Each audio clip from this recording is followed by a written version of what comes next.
And hello everybody, you're very welcome to a new episode of Music Evolves. I'm Sean Martin, your host, and I love doing this show. It's music is a passion of mine, and speaking to other musicians and hearing about their story and journey in music, and potentially even how it impacts others that get to hear the good things that they put together is always fun for me to do, and I'm thrilled to have Frankie Raye on today. Frankie, how are you? Good, how are you? Hi, thanks for having me. So good to have you on. And singer, songwriter, musician, guitar player. You've been in competitions doing things, and I'm excited to chat with you to hear about what you've been up to and what you have coming up. Yeah.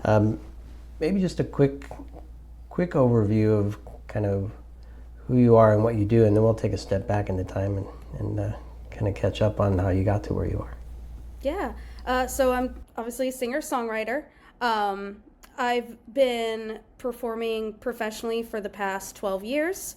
I play about 6 or 7 gigs a week here in the Tampa Bay area, the greater Tampa Bay area. But I also write music. That's my passion. So I've been releasing music for the past, 7 years or so. And it's just what I do. It's my full-time job, my full-time hobby, full-time life. And I'm interested to hear how you kind of balance it all out. 6 to 7 times a week. That's quite a bit. And yeah, maybe let's just start there, talking about what it means to perform, and then we'll kind of dig into some of the songwriting elements of it. Do you perform your own music? Do you do covers? Tell me a little bit about that. I do a mix of covers and originals. Because I play at a lot of beach bars and restaurants, I do primarily do cover songs because, when people are having dinner, they kind of want to hear stuff that they know. I do, however, put my own spin on things. I have some songs where people will kind of look at me funny and they're like, is that song, you're playing that song? And I do it in kind of a coffee house style, so I just kind of make it my own and however I feel. And I do play my original music at shows as well. I usually probably do maybe 1 or 2 throughout, the show, or sometimes some venues I play love original music, so I'll do tons of original songs. They really appreciate that. So I definitely do a mix of both. And I'm always taking requests too. I love it when people come up and they say, hey, do you know this song? Can you play it? And I'll think like, I've never played that before, but I'll look it up really quick on my phone and I'll say, that looks really easy. And I've heard the song a million times, and then I'll do it. And then that gets added to my list of songs that I do. So that's pretty much how my shows go. So cool. And I want to, this isn't about me, of course, but I'm trying to learn guitar. And the reason I'm trying to learn guitar is if I go to a party or hanging out with people and music is being played, I want to be able to sit down and play, which is what you just described. A new song, you hadn't heard of it, or you may have heard of it, not played it before, you can pick it up and actually do it. How do you do that, I guess, is the question I have, because it's not an easy thing to do, to kind of, I guess maybe I don't know, are there ways to simplify the chords and figure out the strumming? Or I guess tell me how you do it, because I find it challenging myself. So I'll say first, I don't really consider myself a guitar player primarily. I'm a singer. My guitar playing is just kind of a vessel to kind of support, my voice, so I can accompany myself. So I play the simplest way possible. I cheat and I use the Capo to change the keys, and some of the songs I'll transpose it on my phone and I'll say, okay, well, those chords I know how to do. So I'll do it that way. It does get a little challenging when I'm playing with a band who, they actually do know the songs the correct way. So I kind of have to let them take the lead on it. But at my solo shows, I can just kind of do whatever I want. I can play it in the style that I want. I can play it in whatever key I want. If I want to skip the bridge because the chords look too challenging, then I could just skip it and then do the chorus again. And no one really in the restaurant notices, they're just singing along to the chorus anyway. So that's kind of how I do it. I keep it as simple as possible. I have been trying to challenge myself with, learning, I guess, more complex structures along the fretboard. But for me, because I play so much, 6-7 gigs a week, that's kind of like my practice. I look at videos of me from years ago and I'm like, man, I've actually come a long way with that, so I've just kind of learning as I go, and I try not to put too much pressure on myself. I remind myself that it's still fun and it's still passion, and I'm always going to be learning for the rest of my life. I'm always going to be learning. So I just remind myself that. So that's kind of how I do it. I love that. Yeah, constant learning.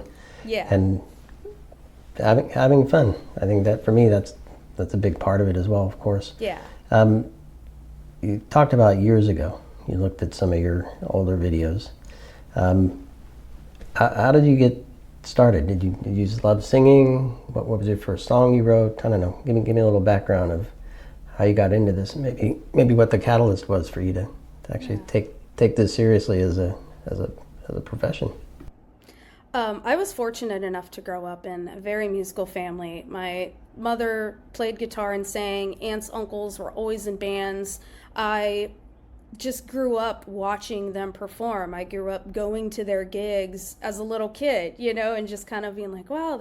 So for a while when I was growing up, I kind of thought it was just something everyone did because my family did it. I was around it all the time. And then when I got into high school, I really wanted to do musical theater. That was a thing I was really into. And I got into voice lessons, and I did choir and things like that, but musical theater was what I really loved. I love the performing aspect of it. And I almost went to a performing arts school in New York. But I didn't. I found out the school wasn't really, because I got into a school up there and I kind of found out it was not the best for it. And I didn't really know what to do. So I said, all right, I'll just, write songs as a hobby, because I always loved writing music. Just when I was a kid, I used to make up songs and just kind of walk around the house writing things. And I started teaching myself how to play guitar because I always saw my mom play. And so she taught me a few chords. And luckily being a millennial, I grew up in the internet era, so I was able to just go on Google and watch videos of it, so it made it really, easy for me. But yeah, I grew up listening to songwriters. My mom listened to Jewel, Alanis Morissette, Joni Mitchell, Ricky Lee Jones, and these songwriters who actually have something to say. And they just inspired me. I remember being 7 or 8 years old and reading the lyric books of Jewel's Pieces of You album and just reading it and saying I wonder what she's writing about. What is she saying? And my mom would hear a cool song and she'd say, well, listen to the lyrics here. Listen to how she sings this line and this melody. Isn't that cool? And I was like, yeah, that is cool. So I just wanted to do it myself. And then when I graduated college, I did art history, and I was working just kind of a regular job. This was around 2014. And I just said, I don't know, there was just this thing in me. I just wanted to perform. I wanted to play my own music. And I started signing up for singer-songwriter nights at local bars and restaurants, going to open mic nights. And then eventually, I got enough music of my own and learning covers to where I was like, I might be able to do a full gig by myself. So I started reaching out to venues, networking with people, and eventually it just kind of snowballed. I started meeting people. I met my drummer, Frank Dancy, who's an amazing drummer, but he's also a great guitarist and singer. And he and I started working together to get gigs. And I had never played in a band before. And then he's like, oh, well, I know a guy who plays lead guitar. I'll have him do the gig with you. And it just kind of snowballed. I don't know. It was every month there was a new opportunity coming my way. And that's kind of where I've been ever since, just looking for new opportunities and writing music. And it's more of a deep calling, Yeah. And when you're writing, I know how I think about it, and I think everybody has their own way of kind of pulling things together.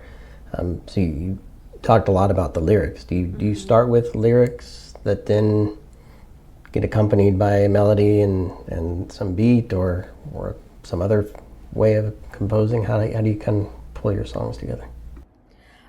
So I used to just start with the melody on guitar to the point where I'd almost write the whole song, the melody, chords, everything, and then I would try to fit lyrics in. And that worked for some of my songs, but the past couple years I've been having a different approach. I've actually been writing lyrics first or writing hooks first. Or sometimes I'll, be out and I'll get a really cool melody in my head and I'll record it on my phone and then I'll think of a hook that goes with that. I mean, if you look at the Notes app on my phone, it's like you think I was crazy. There's just so many random things and topics and it's like, what is she talking about? But sometimes I'll sit down and I'll come up with a cool riff and I'll go through my notes and I'll be like, oh, that'll work with this and that'll work with that. For example, a new song I have coming out later this year that I'm recording, it's called Pay the Band. And my boyfriend and I were talking about how, sometimes when you play at these venues, either the patrons or the managers, it's like they want all this energy from you. They want this song, they want this, they want that, but they don't really have the budget to pay fairly. So we had this hook where it's like, you got to pay the band if you want to dance. And that's kind of people have said that before. You can't get something for nothing. And I don't know, that hook just stuck with me. And then I was playing around with some chords and I kind of came up with a fun pop punk chorus. And pay the band if you want to dance fit perfectly with that. And I was like, there we go, that's the hook. And then I wrote the rest of the song around that idea. So it's been coming to me in different ways. I have another song called Wasting Time. I wrote that one while I was on a road trip. I was the passenger and I just started writing feelings down, and then I kind of came home and formed that into a song. So my approach has changed a lot over the years, which I think is good, but I have been moving more toward lyrics first, or even a melody first without having the chords written yet. And then I have to sit down and find chords that fit. Like my song Back to You, if you go on my Instagram, there's a video of like kind of the different stages I went through when I wrote that song. I started with just a melody that I recorded on my phone. Didn't know what key it was going to be, didn't know what chords would fit it, but I just recorded the melody. And I had the melody stuck in my head, and then I sat down with a guitar and figured out what chords would work for that song. So yeah, my approach has been all over the place, which I kind of think is good now. Yeah, the whole creative process is fun, and I heard that song. I like that song. Your voice is amazing, by the way. Thank you. Yeah, super cool. What was is there a song that you kind of picture as the first one you completed, that you find that you felt was a package that you felt comfortable sharing with somebody and or going out and playing that song to folks? Yeah, that would be a song I have called Perfect Song. And I had songs I wrote when I was younger. I think I was around 24 when I wrote Perfect Song. I have songs I wrote in high school, but I don't really consider them like fully completed, finished, whatever. Perfect Song was when I started really getting back into music seriously, and I didn't know what to write about. And I said, I wish I could just write the perfect song. And I was like, boom, there it is. And so it's called Perfect Song. I don't think I have it on streaming platforms anymore because I was still developing my voice and my guitar playing and things like that. So I haven't played it in a really long time. I should go back and kind of rework that song, maybe even re-record it, because it is a pretty cool song. But that would be the first one that I wrote, Perfect Song. And funny enough, you just led me to the other thing I was thinking about is looking back, and because you mentioned you feel you're improving with the guitar and practicing every night when you're gigging. Are the ways you look at something you've written and say, it was great for that moment in time, I can adapt it to this moment, and to your point, maybe re-record or update it to reflect something different now? Yeah. Pretty much all of my songs, I feel, I don't know how to answer it because sometimes, even songs that I've recently finished, I still don't necessarily feel like they're finished. Um, you could always go back and change things. I don't know. Pretty much all of my songs, I feel like I could go back and either re-release them or change something because the possibilities are endless. I mean, you could just go on and on and on. I could rework every single song that I have and it would sound completely different. And it wouldn't necessarily sound bad, but it wouldn't necessarily sound better either. Yeah, so. And do you work on things? I was speaking to a DJ the other day about creativity and creating new and unique things. Where of course the DJ world is all about repurposing and sampling and coming up with new things based on old things. I'm wondering, do you think, are you creating for the moment? Are you creating for create something that's going to be long lasting? Like, yeah, I don't know, something that'll live forever? Yeah, I mean, I mostly write from emotion. So whatever I'm feeling in the moment, that's what I write about.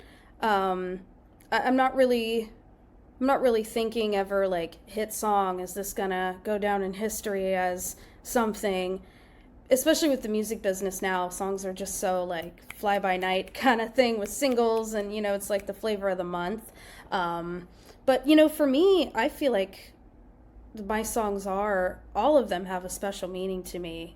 So in that sense, yeah, they'll live forever for me. I could go back and listen and I'm like, oh yeah, I remember that moment, and I remember when I felt like that, and so yeah, they are timeless for me. Maybe not for other people, I don't know, but for me they are. Well, hopefully people will hear a song, and I think a lot of us have a moment or a time an experience in life where it's a memorable moment, and there's a song that connects to that moment, and we carry that feeling throughout. Yeah. So I'm going to imagine folks have that same thing listening to some of your music. I'm going to go here just because creating music, I'll kind of wrap it up in a big thing, and you can unpack it and answer however you want. But so creating something, you mentioned new hit of the new flavor of the month songs, right? So something's working in the market. Do you chase that? Do you steer clear of that? Do you ignore it? And how do you, this is kind of the bigger part of it, how do you leverage technology to help you achieve what you want? Obviously acoustic guitar behind you, and a lot of stuff I saw was acoustic. Yeah. Do you leverage AI for lyrics? Do you leverage AI for samples? All right, there you go. Yeah. Straight out. Go for it. Tell me about that whole process. Well, I've heard different opinions, but I'm not a big fan of AI for music. I'm just not. Don't come for me. Well, because what it's doing is and come for me. I'll say it the same. Yeah. And what it's doing is it's taking all the music that already exists that people wrote, and it's taking from that to make something new, which I don't know. I don't, I don't touch it for music stuff. I just don't. And for, little poops and laughs, I've looked and said, like, I wonder what it would tell me to do if I just say, write me a song about this. And it was terrible. I'm like, I would never write that, like Dr. Seuss. And it's just not me. And I have, I knew someone who needed a song written. They were doing it as a gift, and they had Suno just write them up a song.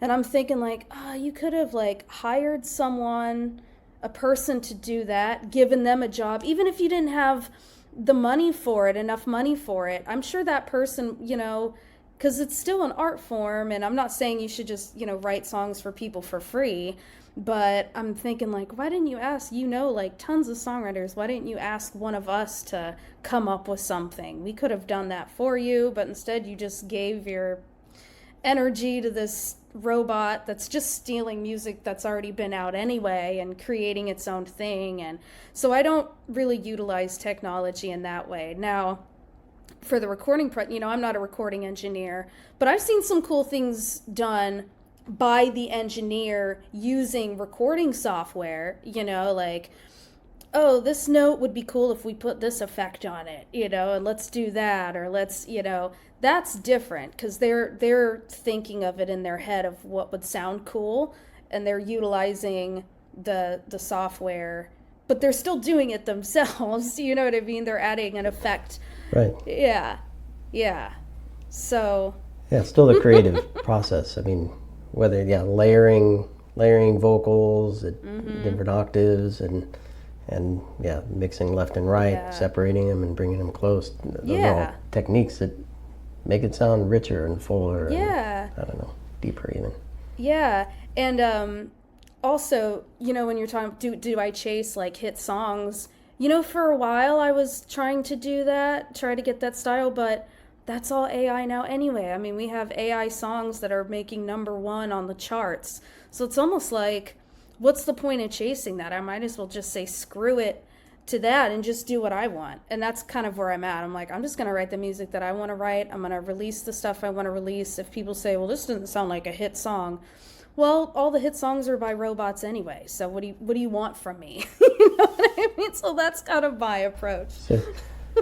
Certainly an algorithm for years. All the hit songs are defined by the labels based on research driven by an algorithm that then maybe a human records. But see, I have so much respect for the likes of yourself and your bandmates that actually go out and gig.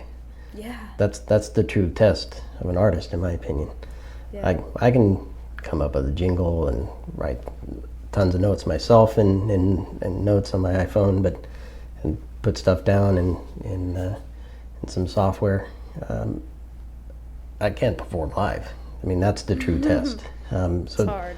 I kind of touched on it early on, the difference between writing and performing.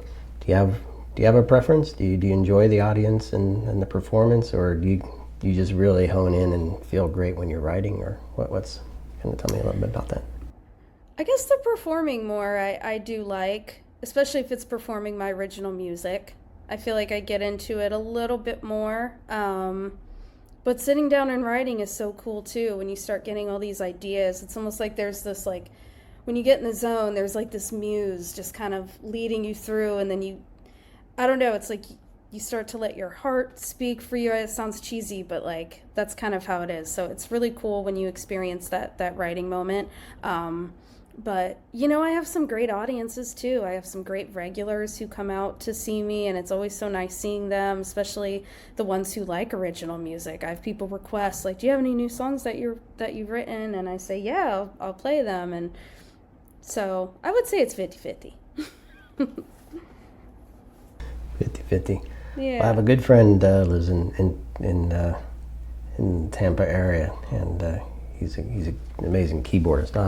I'll have to turn him on to you, and maybe I'll come out and watch one of your gigs, or many of your gigs. I don't know, he loves music. I'd like to meet him. It'd be fun. So Tom, that's a shout out to you.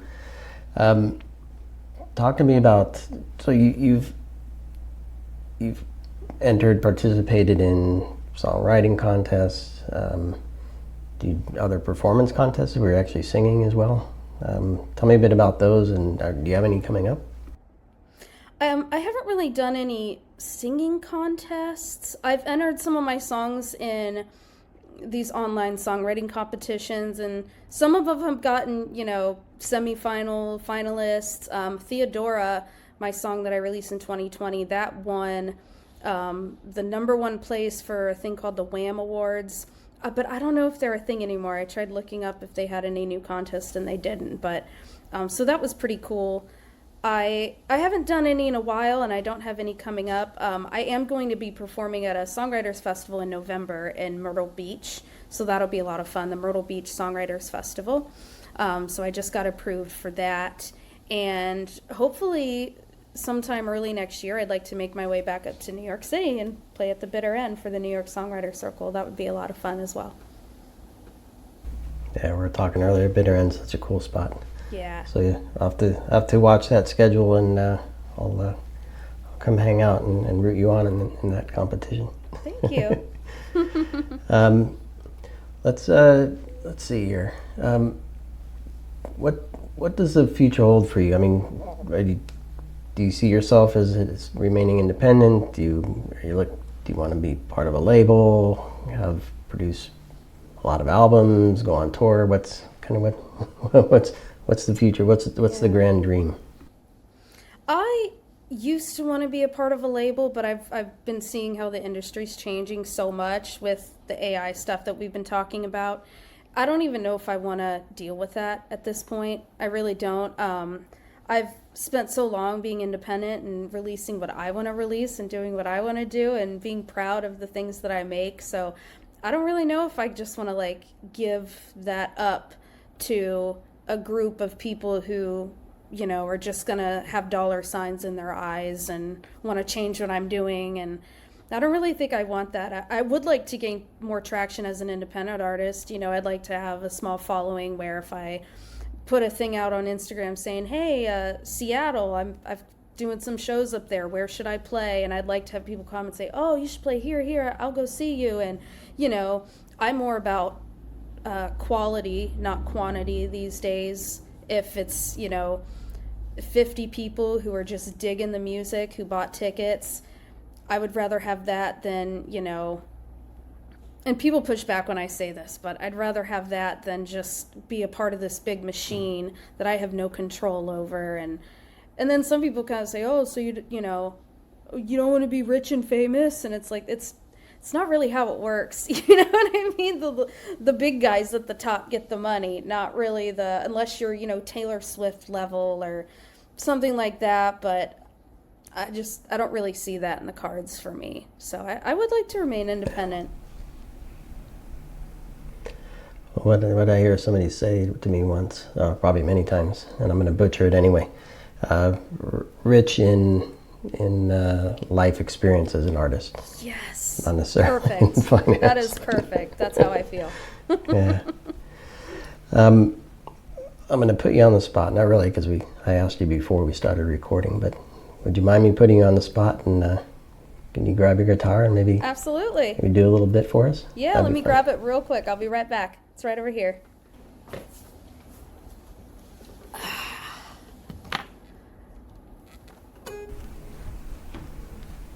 Got my little Fender Sonoran. Bought this years ago, or is it Sonoran? I've heard people say it's... Every time I say Sonoran, people correct me and say, no, it's Sonoran, and then I'll say Sonoran to someone else, and they'll say, no, it's Sonoran, so I don't know. So if you know, comment on the video. I don't think I'm going to be the one to break that tie. Is there a story behind the guitar? How you got it? Not really. I worked at Guitar Center for a summer, and I just liked the color. It has some sun damage on it. It used to be like a brighter seafoam green, but it's been in the sun a few times, so the color's changed. But for a little acoustic guitar, it sounds pretty cool. So, yeah. Very cool. I'll do a... What's the setup for this piece? Yeah, it's called Wasting Time. And, sometimes I feel like I'm just kind of spinning my wheels. I'm like, am I doing the things that are worth it, or am I just doing nothing with my life? And this is the one that I wrote when I was on the road trip, just kind of writing a poem, and then I put it to this song. Oh, my phone just fell. All right, so it's called Wasting Time.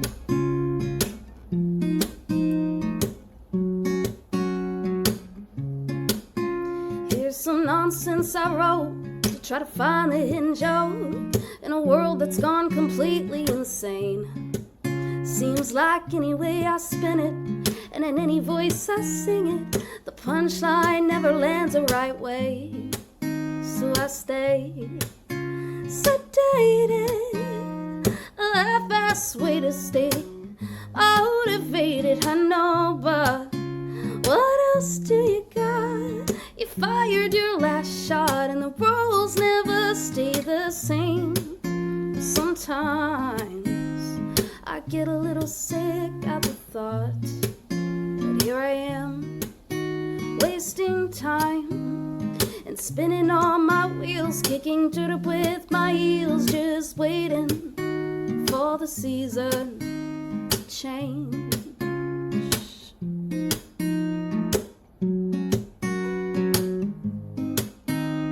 Headed south on 95, and it's like every other sign is just a distraction in the way. Eat here, buckle up, vote for me. Triple X next left, this space is free, and Jesus is coming back.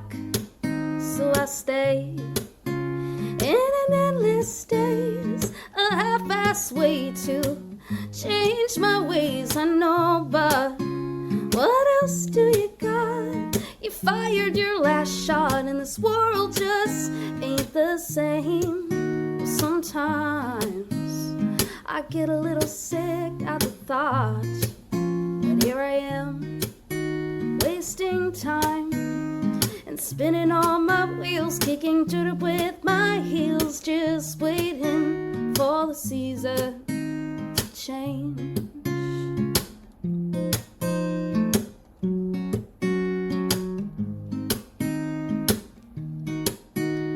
Sometimes I get a little sick at the thought that here I am, wasting time and spinning all my wheels, kicking dirt with my heels, just waiting for the season.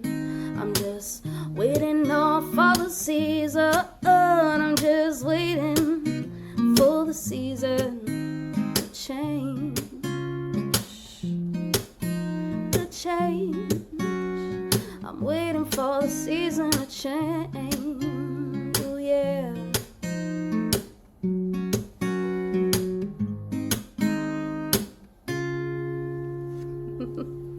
Wasting time. Oh, amazing. Thank you. Amazing. Thank you. And Thank the you. lyrics. Oh my goodness. Thank you. So I can actually picture you sitting in the passenger seat. Yeah. Seeing all the Just signs writing and it thinking out. about things. Yeah. I didn't know what to write for the second. I was like, da, da, da, da, and then I see the sign, eat here, buckle up, vote for me. I was like, oh, that's perfect. The triple X next left. Yeah. Yeah. Oh my goodness. And then there's a sign right after is that says perfect. Jesus is coming. It's like, oh, okay. Yeah, because they're Pork so chops very and well Jesus. connected. Yes. Phenomenal. Thank you. Phenomenal. And then the big picture of the seasons, which is Yeah, so much more than just the next exit. absolutely. So cool. So cool. Yeah. You're amazing, Frankie. Thank you Thank for you. thank you Thank for you that for and having me. this This was amazing fun. conversation. Thank you. Super fun. And yeah, if I'm down in Tampa, I'll come watch a gig. When you're in New York, let's catch up and Definitely. I'll try to stop in at the bitter end when you're in town. Absolutely. Yeah, if you're in Tampa, just check out FrankieRaye.com. I got my full schedule on there. Yep, and I'll put links to your Instagram, and I think you have a whole link tree thing, so I'll link to that as well. So Awesome. folks can find you and connect with you and hear all the good stuff you're doing. So Thank you. Thank you so Appreciate much. it. and thanks everybody for listening, and Yes, thanks, stay everyone. tuned for more Music Evolve. Yep, thank you. Thank you so much.